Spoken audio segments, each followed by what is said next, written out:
confirm ke kita boleh konsisten dengan pandangan tu? Terlalu bermudah-mudah dalam nak menghukum orang. Salahkan orang yang salah guna gambar tu lah. Orang-orang tak belajar, cuma baca saja. Pedih. Oh, yang dikatakan belajar tu saya tak tahu.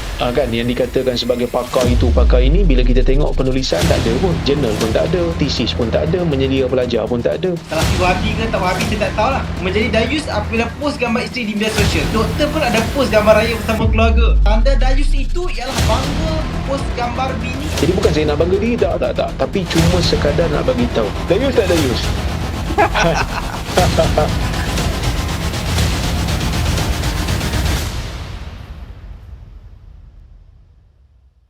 Kita dengar pula daripada Singa Aswaja. Dia nak tanya apa daripada tadi dia dah naik ni. Singa Aswaja. Assalamualaikum doktor. Masa awal-awal raya hari tu doktor, agak kecoh di kalangan ustaz-ustaz Salafi. Salafi Wahabi ke tak Wahabi saya tak tahulah. Keluar satu pandangan, tanda dayus itu ialah bangga post gambar bini dan tak cemburu bila orang tengok gambar bini sendiri. Dan ada status lagi satu pula daripada Asatizah Salafi juga. Dia kata syariat memerintahkan Muslim untuk tunduk pandangan mata dari melihat wanita bukan mahram. Memaparkan gambar isteri kepada umum menyalahi perintah ini. Apa pendapat doktor? Sebab baru-baru ni doktor pun ada post gambar raya bersama keluarga. Adakah menjadi dayus apabila post gambar isteri di media sosial? Apa pendapat doktor? Yang isteri itu dia menutup aurat secara sempurna. Bukan masalah aurat dalam hal ni. Soalan ni. Sila doktor. Saya sebenarnya tak berapa baca sangatlah kes tu. Tapi dayus ini ialah orang yang membiarkan maksiat berlaku pada isterinya dan dia tidak membuat apa-apa, dia redha. Itu dayus lah. Tapi mengatakan semata-mata share gambar yang menutup aurat sebagai dayus, confirm ke kita boleh konsisten dengan pandangan tu? Kita nak beli tiket kapal terbang pun kena bagi IC. Bini kita nak beli tiket kapal terbang pun kena beli IC. Kadang-kadang perjalanan tu bukan perjalanan wajib, pun perjalanan balik kampung ya. Jadi betul ke kita nak konsisten mengatakan dayus tu? Kan, umpamanya kita share gambar isteri kita umpamanya dekat Facebook, dia share gambar dia sendiri umpamanya. Kan, ataupun dia macam saya sebut tadi, nak beli tiket kapal terbang share IC. IC ada gambar. Jadi boleh ke tak boleh? Isteri dia sendiri bekerja, tengok gambar dengan tengok live. Mana lagi menarik? Jadi sebab itu nak kata dayus tak dayus ni dalam hanya sekadar share gambar yang menutup aurat, bagi saya kurang tepat. Jadi terlalu bermudah-mudah dalam nak menghukum orang. Kan? Kalau ada orang yang kata begitu, saya tak bersetujulah. Kalau dia betul-betul share gambar isteri dia yang tidak menutup aurat dan dia berbangga-bangga pula, yang tu lain cerita. Yang tu memang ada larangan daripada syarak. Kan? Tapi kalau dia dah jaga semua benda, dia nak memperkenalkan keluarga dia, kan, dan dia minta semua tutup aurat dengan sempurna. So, apa isunya? Kalau ada orang yang tiba-tiba terfitnah dengan gambar tu, jangan tengok lah. Dia lah kena tundukkan pandangan. Bukannya kita salahkan orang yang bermasalah. Salahkan orang yang tak ada masalah. Salahkan orang yang salah guna gambar tu lah. Dan kita tak boleh hidup pun zaman ni pada dengan tidak share gambar pada sesiapa. Kita pasti akan gunakan gambar, kita akan berikan gambar kita pada benda yang kadang-kadang tak menjadi wajib pun untuk kita share. Kan, nak pergi umrah yang sunat umpamanya, kena bagi gambar. Kalau haji yang wajib tak apalah. Ini pergi umrah yang sunat, kena bagi gambar kan. Jadi bila bagi gambar macam mana? Dayus tak dayus? Wallah. Ramai orang duduk beratuk ni dalam soalan ni. Terlalu ramai. Dekat saya pun dah 1,800, dekat Dr. Rora pun dah 1,800, dekat tempat lain pun banyak lagi. Cuma ada satu komen dia tulis, sedih. Dia punya TikTok nama sedih, dia kata, Rora tak belajar, cuma baca saja. Cuba komen sikit Dr. Rora. Saya bukanlah nak mendabik dada sangat, tapi alhamdulillah saya sekolah agama di sekolah menengah sekolah Izzuddin Shah, belajar agama. Di sana ada subjek sanawi dan juga subjek orang kata subjek agama yang disediakan oleh Kerajaan Malaysia dan juga silibus Al-Azhar tu saya belajar sampai tingkatan 5. Kemudian saya pergi ke pondok sekejap untuk talaqi Nahwu dan Saraf di Pegalan Hulu. Kemudian saya pergi ke Jordan. Saya habis belajar degree. Saya masuk pondok sekejap untuk belajar Nahwu dan Saraf. Kemudian saya pergi ke Jordan, ambil degree dalam bidang fiqh dan usul fiqh dalam bidang syariah lah. Yang mana saya juga melazimi talaqi-talaqi yang ada di Jordan pada ketika itu. Selama 4 tahun habis degree dan juga saya habis talaqi. Kemudian saya sambung master di UiA dan saya masa itu bertalaqi dengan Syekh Muhammad Abdul Lais Sahih Bukhari, walaupun tak habis kerana master 2 tahun saja, tapi saya melazimi kuliah talaqi dan juga kuliah di universiti. Kemudian habis itu saya melanjutkan pelajaran PhD di Jordan dalam bidang hadis dan saya sambung belajar dan sambil orang kata bertalaqi juga di Masjid University Wise dan juga saya bertalaqi dengan Syekh Shu'aib Al-Arnaud Sahih Bukhari dan juga kitab Nuzhatun Nazar bersama dengan Syekh almarhum Syekh Shu'aib Al-Arnaud. Jadi nak kata tak belajar, kalau setara tu pun tak belajar, saya tak tahulah apa yang dikatakan belajar tu, saya tak tahu. Sebab kadang-kadang manusia ni bila kita benci pada satu orang, apa yang dia buat pun kita tak percaya. Tapi kalau kita suka pada satu orang, dia tak ada kelulusan agama pun, kita kata dia ulama. Dan kadang-kadang kan yang dikatakan sebagai pakar itu, pakar ini, bila kita tengok penulisan tak ada pun. Jurnal pun tak ada, tesis pun tak ada, menyelia pelajar pun tak ada.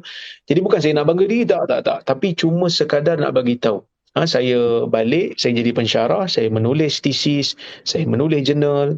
Boleh tengok dekat jurnal, dekat Google Scholar, boleh cari Google Scholar Rozaimi Ramli, nanti boleh download saya punya artikel-artikel jurnal, yang mana artikel jurnal tu saya terbitkan setelah dinilai oleh ilmuwan-ilmuwan seluruh dunia, bukannya di Malaysia saja, di seluruh dunia. Arab pun ada, dalam bahasa Inggeris pun ada, dalam bahasa Melayu pun ada.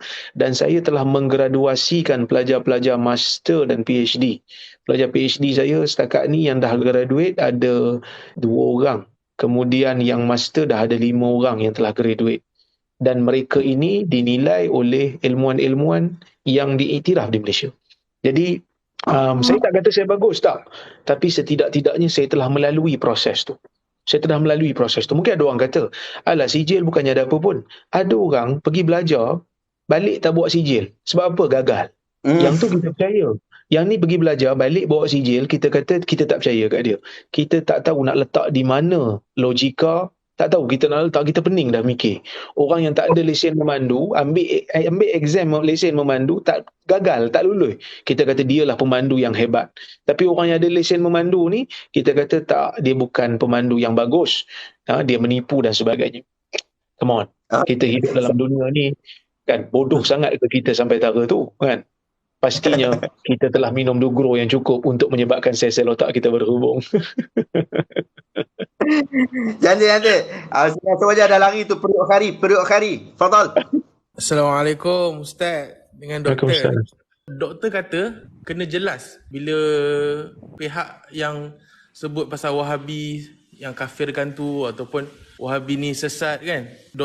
Doktor kata kena jelas apa Wahabi yang sebenarnya. Adakah betul di Perlis itu Wahabi ataupun bukan? So, soalan saya kat sini, dekat kan doktor kan dah belajar dalam ilmu hadis ataupun kitab-kitab ulama kan banyak kan. Jadi ada tak betul-betul istilah Wahabi yang disebut oleh para ulama sendiri yang menjelaskan puak mana itu? Kalau ada ataupun dia hanya macam apa? Hantu.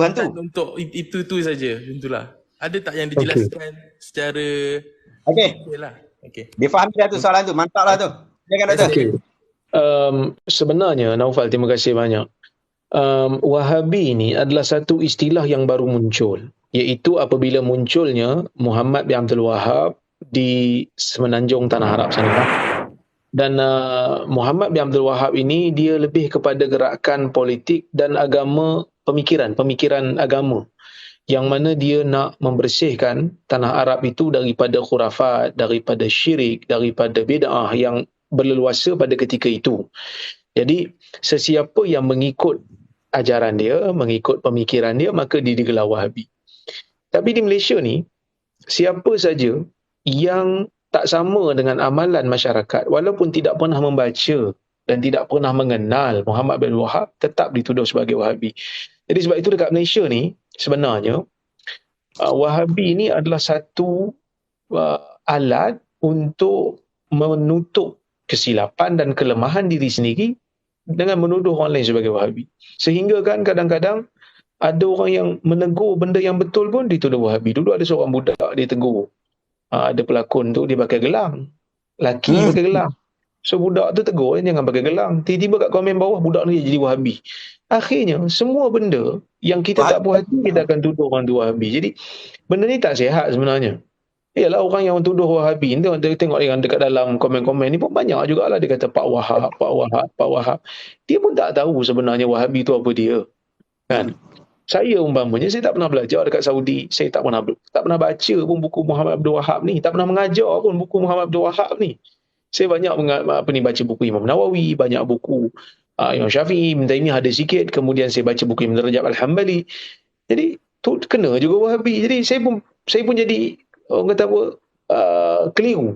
Wahabi kat Malaysia ni luas sangat.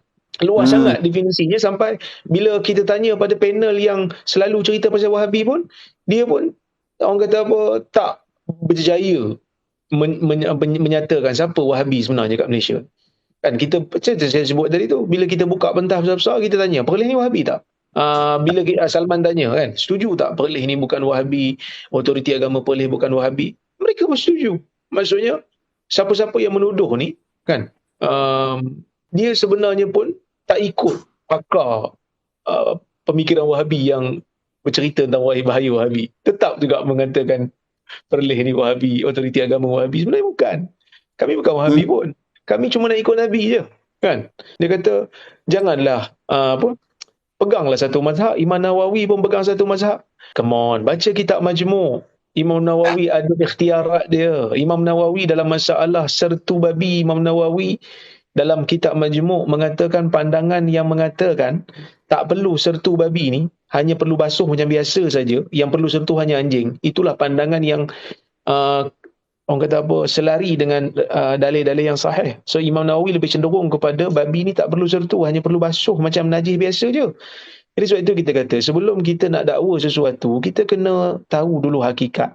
Kita pun tidak berpegang dengan satu mazhab. Kan kadang-kadang kalau kita cek balik amalan-amalan kita, banyak sebenarnya yang tak ikut mazhab Syafi'i pun. Sebab tu jangan dakwa kita ni terlalu bermazhab Syafi'i. Oh, clear.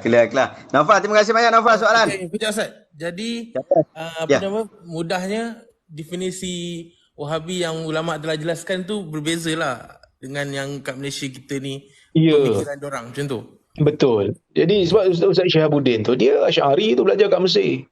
Tiba-tiba dia kena Wahabi juga. Sahabat kita Ustaz Nur Terus, dia Asy'ari, dia bukan Salafi, yang akidah dia Asy'ari. Macam mana pula dia boleh jadi Wahabi pula tu? Kita pun heran juga. Jadi Wahabi pun, kalau betul-betul Wahabi dia pun benin. Sejak bila pula orang ni jadi geng aku? Okey, Ustaz, Doktor, terima kasih. Assalamualaikum. Waalaikumsalam.